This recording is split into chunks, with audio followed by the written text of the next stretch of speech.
Well, the green flag is out for episode number 3 of NASCAR Coast to Coast here on the Motor Racing Network. Chris Wilner and my co-host Kyle Rickey back with us from Killingly, Connecticut. Kyle, it is Daytona 500 week. Can you believe it? It is finally time to go racing in the NASCAR world. Are you excited?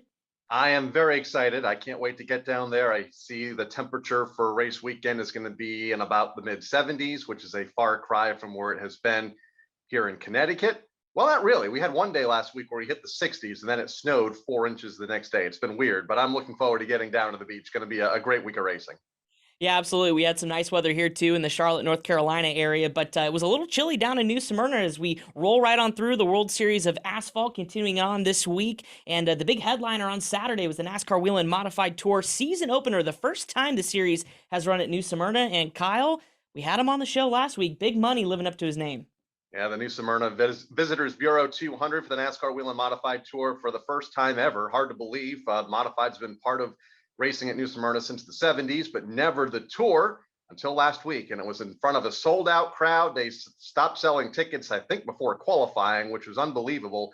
That included pit passes. Great field, great race. Matt Hirschman able to pick up the race win, the two-time defending New Smyrna World Series champion in a modified, picking up right where he left off a year ago, holding off Eric Goodale at the checkered flag. Mike Christopher Jr., who that partnership that he has made with Tom Baldwin Jr. over the last couple of seasons continued to develop nicely down in Florida. Picked up a checkered flag up here at the Stafford Speedway last summer and a podium finish in one of his first NASCAR Modified Tour starts. John McKennedy and Tyler Ripkema, the 2020 Rookie of the Year, rounding out the top 5. But there were some other big stories deeper in the field, including, Chris, the last year's champion and the driver that's won the last 2 championships. Yeah, absolutely. Justin Bonsignor finishing dead last in 31st position after a blown engine. And, you know, it's kind of just uncharacteristic, right? We're not used to seeing the kind of early troubles from Justin, but certainly if you're a champion like he is, we know he's going to come back strong. But also Ryan Preece making his appearance in Old Blue, finishing into the 10th position, got spun around lap 140 or so. Good to see him recover for a top 10, but boy, that Old Blue was fast. He probably could have had a shot at a podium finish if it wasn't for that incident. Looked good there at the front of the field early on in the race. It was pretty much Matt and Ryan at the point checking out in the first half. And then you mentioned that incident right around the 3/4 mark. And boy, it's going to be fun now to watch Justin and that 51 team kind of have to climb their way up through the standings. And he's going to have to think about it for a while because they don't race again until April 1st at the Richmond Raceway in Virginia. So going to be fun to watch Justin and to see just in general how this tour develops. A great car count, over 30, taking time on Saturday night at New Smyrna, and hopefully that trend continues as we head into the summer months. Super late models also on the docket, rolling through their World Series of Asphalt competition on Friday. It was the local driver, Brad May, picking up his 4th career World Series of Asphalt victory, win number 17 of his career in the super late models. And then on Sunday, Stephen Nasse finally getting into victory lane. That drought lasting, I think he last won back in June of last year. So pretty good to see Stephen taste the checkers as well. Yeah, great late model or super late model fields, great pro late model fields as well. Michael Hine picking up the race win on Friday night. On Saturday night, Giovanni Ruggiero picked up the race win, and then Hine was back in victory lane on Sunday, and he's been the most consistent early in the week with all podium finishes. So great racing every night. Good to see good fields of cars. The Florida modifieds scare me a little bit. Sometimes they can't even take the green flag without an incident, which seems to be the case every year for some reason. Terry Fisher picking up several wins already this week and several podiums as well, finishing second the first 2 nights of competition. But man, they can wreck some race cars. Yeah, there was definitely a yard sale there after a couple of those races. But, you know, it's a battle of attrition. And when you talk World Series of Asphalt racing at New Smyrna Speedway, everybody wants to, you know, taste a victory there and grab a checkered flag. So, yeah, definitely interesting for sure. But we'll see what happens here the rest of the week. And we talked last week, Kyle, about rumblings of, national super late model tours. Well, the SRL launched their first look at I guess, early national championship with a few of their races, and it all kicked off at Citrus County Raceway with a 125 lapper, and a familiar name also getting the race. So a lot of big name drivers left New Smyrna on that Saturday to go run this race at Citrus County, but it was Ty Majeski getting the big win, leading from the pole and led every single lap. To hold off a pretty big name in second in Bubba Pollard, who finished in that second position. Another familiar name, Derek Griffith, in the top 5, a good field of 24 cars. Took the green flag, so that's where the supermodel or the super late model teams went on Saturday night. They were not part of the competition at New Smyrna with the NASCAR Modified Tour in town. The racetrack at Citrus County in Inverness, Florida, 90 miles west of New Smyrna, or in Central Florida, about a 3-hour car drive. So, but they were able to get there and back to New Smyrna for competition on Sunday. But congratulations, Ty Majeski, not only picking up the race win, but also he's been in the news as far as NASCAR's national spotlight is concerned as well. Yeah, he certainly has, and they had to outrace the rain, but Ty Majeski then immediately turning right around, heading back to New Smyrna, where he announced that he'll be running a full season in the NASCAR Camping World Truck Series this year for ThorSport. Obviously, for those that maybe didn't know, he was an engineer for ThorSport this last year, so now getting back behind the wheel full-time. Obviously, no stranger to the Truck Series, having run mostly a almost full season for Nice Motorsports here the last couple years, but it's finally getting his crack at a championship, and certainly one of the hottest drivers on the short track level at this point coming into the season. So keep an eye on Ty Majeski, who's going to run a full schedule once again in the NASCAR Truck Series with ThorSport Racing, and he's got a familiar crew chief too. Joe Shear Jr. is going to make the calls, and we've obviously know the success he's had with Johnny Sauter. So really good pairing, I think, Kyle. Yeah, going to be fun to watch. Obviously, ThorSport, always a force to be reckoned with in the NASCAR Camping World Truck Series, picking up a ton of championships over the years with Matt Crafton and most recently with Ben Rhodes. Sauter's found success there. So it'll be interesting to see how Ty fits into that bunch full-time here in 2022, beginning this Friday night at the World Center of Racing.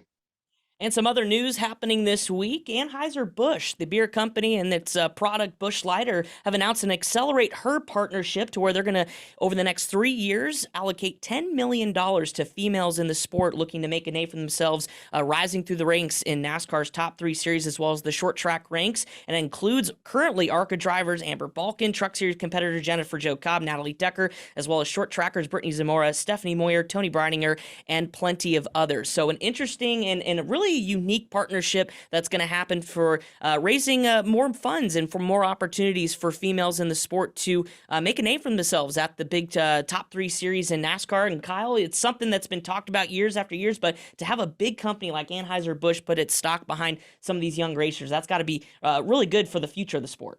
And I think that's something everybody wants to see. Everyone wants to see the ladies in motorsports succeed. We saw the reaction that Kaylee Bryson got when she won the B Main at the Chili Bowl. We saw the reaction that Hailie Deegan got years ago when she won in the NASCAR K&N Pro Series West Series for the first time, and again a year ago with Gracie Trotter. So it's nice to see Anheuser-Busch stepping up and supporting these young ladies that most of them very established in the sport. Melissa Fifield in the NASCAR Wheel and Modified Tour. She was, I believe, the only lady in competition the other night in the modified opener at New Smyrna. You mentioned Amber Balkin, Tony Breidinger, Stephanie Moyer going to run the ARCA East Series this year and on down the line. And I believe there's even some funds for Hailie when she becomes of age here this summer, I believe in July. Yeah, absolutely. That was a big note on the press release was, believe it or not, Hailie Deegan not even 21 years old yet, so she can't partake, but there will be some funds set aside for those young racers that aren't eligible quite yet. But obviously, Hailie Deegan successful in her own right with all of her sponsorship backing. So really good to see from Anheuser-Busch. And the other newsmaker is going to be one of our guests here coming up. Drew Dollar making not one but 2 announcements this week. Going to run a part-time ARCA schedule on the ARCA Menards Series National Tour with Kyle Busch Motorsports and that team's first foray into the ARCA Menards Series, as well as 4 Xfinity races coming up on all the super speedways in 2022 for Joe Gibbs Racing. So we'll dive in all of that because Drew Dollar is coming up next here on NASCAR Coast to Coast. We'll be right back. And now joining us via Zoom here on NASCAR Coast to Coast, Drew Dollar, who's made quite a bit of news here in the last couple of days or so. First announcing his ARCA Menards Series deal with Kyle Busch Motorsports on a part-time schedule, and now running the NASCAR Xfinity Series for the first time for Joe Gibbs Racing. Welcome in, Drew. Yeah, no doubt. I'm definitely really excited about the news and even more excited to just get to the racetrack. Before we dive too deep into it, is there any more coming? I don't think we'll see anything. Nothing soon. Nothing All right. soon. Well, hopefully for your case, you can fill in a little some of the races that you're currently not running. Right. But let's talk about Daytona coming up this week. Now a doubleheader for you, and you've run well there in the past, especially in the ARCA Menard Series, finishing second there a year ago. You've won at Talladega. What about super speedway racing do you like? Yeah, I've always felt really comfortable on the speedways and in both the trucks and the ARCA cars. So, but yeah, running the Camry in the ARCA series, this will be my third year on the speedways. So, definitely have a good notebook for that, and I'm excited to get there and finish. I guess we finished third in 2020, second in 2021, and hopefully this is the year we finish first at Daytona. You've kind of bounced around a little bit over the last couple years, running between the ARCA and then a part-time truck schedule last year. What is it about maybe that versatility, being able to run different series during the course of a year, that helps you as a driver the most? Yeah, it can definitely be tricky changing between different cars, but I think it's helped me learn to adapt to different cars and different series as well, and racing against different competitors. So hopefully that's something I can take with me into the Xfinity series, and something that'll help me with that transition. That schedule that Chris mentioned a moment ago, different series and different places. Last year anyway, didn't allow you to run for the series championship. Is that something you're okay with as you continue to find your footing? For sure. I mean, I'm just having a fun time running these races that I'm running, and I'm very blessed and fortunate to have the opportunities that I do. So just make the most of them, but the main thing is just having fun and having and being focused as well on getting the best results I can. So yeah, I mean, last year was really my decision. I wanted to run those racetracks on the ARCA side and the truck side as well. Those are the ones that I was looking forward to going to. So I was able to race those and really love the speedway. So that's what we ended up doing in the Xfinity series as well. So I like my schedules that I've had, and yeah, I mean, I guess 2020 is when I ran the full series of ARCA, and there's some tracks there that I decided I could do without. Maybe the dirt tracks I didn't have the most fun on. So last year was really just run the tracks I wanted to go to, and it's really the same thing this year. What's the biggest thing you think you've taken between working now with KBM on the truck side for a part-time schedule, but then now going in to launch their ARCA program? How has it been working with Kyle, that whole team, and what does your ARCA background, your experience, bring to launching this new program in this series? Yeah, it's really cool. I'm excited. First time Kyle Busch has ever had an ARCA series entry, so I'm honored to be a part of that and be able to be the first driver in Daytona. Will be really cool. Obviously, I have a couple of years of ARCA now, so I feel like I'm able to bring a little bit to that new program, and having Mark McFarland as a crew chief. Obviously, he has plenty of experience in the ARCA series as well, and it's been extremely successful lately. With Ty Gibbs last year. So we'll see. I feel like it's going to be a little bit of a transition with a new team, and not just for me, but really for everybody with Kyle Busch Motorsports. But it's cool, and I'm excited to get out there and hopefully get some wins for the team. You mentioned Mark McFarland. Have you been able to build any more of those relationships, whether it be at Kyle Busch Motorsports or Joe Gibbs Racing, like your truck teammate in Sammy Smith, or ARCA Right, teammate? yeah. I've been able to hang around the shop a good bit as at Joe Gibbs Racing as well. So it's been good.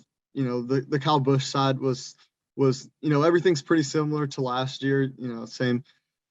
Same name and everything. So not too much of a transition. The biggest transition has been to the Xfinity side of things, and running for Joe Gibbs Racing is really cool, and races for Coach, and it's definitely a great organization, and I'm really honored to be a part of it. You're one of the drivers involved with the Toyota Racing development and that kind of pipeline of new drivers. How much how competitive is it with all of the young talent that are coming through and just finding those opportunities? And obviously, I feel like it's one of the best programs that's going to really elevate, kind of the new generation of drivers here as we go through the next couple years. Yeah, I think it's great. It really just pushes it really just pushes you to be better or be the best version of yourself. So to see others and maybe in the Toyota gym pushing themselves, it makes me push myself harder. Or I try my hardest to push the hardest and try to set an example. So everyone's kind of on the same team, but at the same time they are competing for the same rides. So it's cool. I mean, it creates a good environment. I feel like it's a healthy, competitive environment for everybody. We've talked earlier in the interview about you running so well at these super speedways, the last couple of years on the podium at Daytona, a win at Talladega. Does the ARCA series in general get a bad rap at super speedways? Because you always hear, oh God, they're running the ARCA race before the Xfinity race. Hopefully they can, clean everything up in time for the Xfinity race. I feel like we're not seeing that aggressive racing like we once were. And as somebody that's been in those events the last couple of years and at the front, I mean, how would you kind of summarize those races? Yeah, I think it's good racing. Every so often there's a mistake or two made that results in a pretty good wreck. But it's honestly, it seems like there's more wrecks in the top three series than there are in ARCA. So ARCA does a good job at really the way the cars are. Kind of the rules keep you in this box, but the cars are really secure, really stable all the way around the track, pretty much everywhere. Obviously, there's some positions you can get yourself in that can get you in trouble with air and stuff like that. But as long as you're smart out there and not driving over your head, these ARCA cars are extremely drivable. So that's something that series has done well to really help new kids when they're getting in the series to learn and kind of be able to learn the cars and understand how these speedway races are. But I've never had an issue. My Toyota Camry's always been pretty stuck to the track. On this show, we love to talk about, grassroots racing and kind of the development of the young talent through the short track ranks as you guys get to this level now in your career. Having run the Cars Tour series, having been a part of the short track series, now you're basically, according to your schedule, a super speedway ace here with all the number of super speedway races you're going to do. What is the biggest thing that level of racing has taught you now as you're taking on these new challenges and kind of rising the ladder here in the NASCAR Top 3 series? Right. Yeah, I definitely, the Cars Tour is extremely competitive and those kind of, some of the local races as well, extremely competitive. So that taught me, you got a lot of work to do to be able to compete with the top guys. I think some of the best driving there is are at those short tracks. So and some of the most competitive racing there is are at those short tracks. So it teaches you really tight racing and everything. And obviously I didn't, I've quickly gotten to ARCA series and be able to run trucks and Xfinity over short few years. So didn't have as much time on those short tracks as maybe I wish I could have or a lot of people have. But I mean, it was great for me and definitely taught me a lot of really good lessons. And racing around those veterans at the short tracks has been extremely beneficial for me moving forward. Finally, for you, what does the rest of the week look like for you as you prepare to head down to Daytona and hopefully get into some warm weather come race time on Saturday? Not once, but twice for you guys. Yeah, so I'm in school right now, so I've got some homework to do. I worked really hard this weekend on it, trying to get most of it out of the way, and then I'll have some work, this afternoon and tonight that I'll get out of the way, and then it'll be 100% focus on the races this weekend, this Saturday. So on track on Thursday afternoon in the ARCA series, and then we'll get the GR Super out on Friday. So I'm excited for that. But yeah, right, this week is just focus on school a little bit here and there, and then full focus on the racing once I get school out of the way. I tell you what, you've got your priorities in order because I don't know if I could focus on school knowing I was going to have a big No. week coming up in Daytona. So props to you and good Yeah. luck on all your schoolwork. But so first and foremost, just congratulations on everything, all your success coming into this season. And we look forward to seeing you this week on the track at Daytona and not the ARCA Menard Series, but also making your Xfinity debut. So good luck this week. Thank you. I appreciate it. Thank you for having me. Drew Dollar tuning in here and joining us at NASCAR Coast to Coast here on episode number 3. We'll be right back. And welcome back into NASCAR Coast to Coast. Kyle, I tell you what, Drew Dollar is going to be certainly someone to watch this year, a well-spoken young man and certainly someone deserving of these opportunities. And boy, to make not one but 2 big announcements heading into the year, that's got to feel really good for his confidence. I'm just bummed we don't get to watch him run for a championship. He finished top 5 a couple of years ago, finished, I believe, in 4th in the championship standings in 2020, but Apparently the dirt tracks have discouraged him from running from a full championship. And I tell you what, he's landed some pretty good deals here in just in the last couple of days, running part-time, as you mentioned, with Kyle Busch, 4 races in ARCA, and then another handful of races on the super speedways in the NASCAR Xfinity Series with Joe Gibbs Racing. No doubt setting him up for some success. And I think we'll be watching him run for a championship at one of these upper levels not too far down the road. Absolutely. And you mentioned the ARC Menard series. Well, they're going to kick off this week and get kind of Daytona Speed Week started here as we get set for the Daytona 500 coming up this weekend. Kyle, the ARC Menard series race at Daytona, always entertaining. Anytime you put these cars on the super speedway tracks are always entertaining. Who are some of the drivers we're going to watch this year try to taste the checkers at Daytona? Ooh, there's a bunch of them, 37 cars on the entry list. And we talked about all the good drivers and good teams that have come into this series a little bit ago with Drew, who was one of my favorites, driving, of course, for Kyle Busch Motorsports. Daniel Dye, going to be a kid to watch, driving for GMS Racing. Corey Heim, last year's Daytona winner. He's with Venturini Motorsports. Then you have some of the other notables like Rajah Caruth, running for Rev Racing. Sean Core running for his family team. He doesn't run the full series, but I feel like Sean is always at the front of the field in the lead draft at the end of races at Daytona and Talladega. Keep an eye out on him. Amber Balkin, newly married, gonna hopefully continue that celebration in victory lane with Rhett Jones Racing on Saturday. Max Gutierrez, who found so much success in the ARCA East race at New Smyrna a year ago, driving for Kevin Sawinski. And then you have Andy Jankowiak, one of the great personalities of the ARCA Menard series and in modified racing up in New York, driving for his own team, loves the super speedways, and we'll be keeping an eye on him this Saturday as well. It's got to be really impressive, too, to see the number of cars entered. I think you said 37, but how about the teams, though, to have a Kyle Busch Motorsports enter into the ARC Menard series kind of foray? I mean, what does that do to that series as kind of being the first stepping stone to rising the ladder in NASCAR? It's no longer the series that it once was 20 or 30 years ago when they went out on lap number 1 and wrecked 30 of 40 cars that started the race. We haven't seen that in the last several years. And I kid with Drew a little bit ago, but that's something that we saw year in and year out at these super speedway races. And it's something that for the better part of the last decade, we have not seen. Great teams coming into this series, further developing this series. And I think, great teams bring more great teams. And I think that's why Kyle Busch Motorsports has joined the entry list for this season, joining the likes of GMS Racing, who we really didn't see much in the ARCA series a few years ago. We're beginning to see them more. Venturini's been a staple. Rev Racing now running a lot of these ARCA races after developing that team in late models and in legend cars and in the K&N Pro Series East over the last 10 years. Now here they are at Daytona. So going to be a great race come Saturday afternoon. I can't wait. And I don't think there's a clear-cut favorite. I mean, I think everyone pointed toward Ty Gibbs more times than not a year ago. I don't think we'll be saying that much this year. I think it's wide open right now.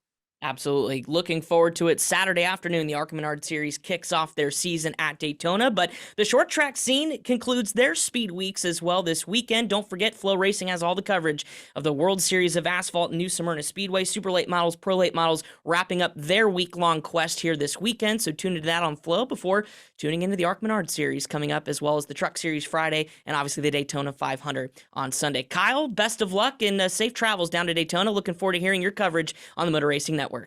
High atop the Sunoco Tower off of turn number 4. Hopefully the weather cooperates, it stays dry, and we have some great racing. I believe we will. Should be a great time. Looking forward to it. Daytona 500 is here, and until next week, we will see what happens in the world of short track racing. For Kyle, Rickey, I'm Chris Wilner. We'll see you next week.